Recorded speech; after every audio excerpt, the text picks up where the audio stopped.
Alright, dear students, today we'll look into chemistry, paper for theory, October-November 2021 paper for 1, question 2b here. Okay, question 2b. Anhydrous copper to sulfate is used to test for the presence of water. When this test is positive, hydrated copper to sulfate is formed.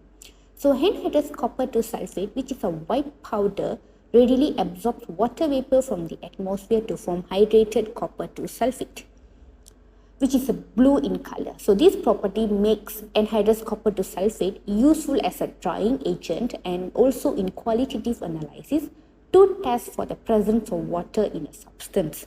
So state the color change seen during this test. It is from white to blue. Okay, complete the chemical equation to show the reaction that takes place. So copper sulfate here react with water to form hydrated copper sulfate. So this is the water molecule.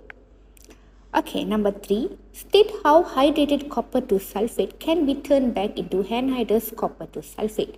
So to convert hydrated copper to sulfate back into anhydrous copper to sulfate, you need to remove the water molecule. So by applying heat, the water molecules are removed. So this process we call as heating.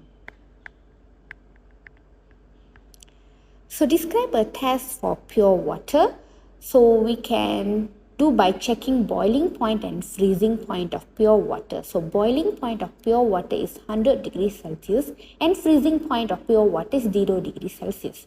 If you heat a sample of water and it boils at significantly higher or lower temperature, so it indicates the presence of dissolved substance and it is not pure. So we can use boiling point. So boiling point of pure water, 100 degrees Celsius.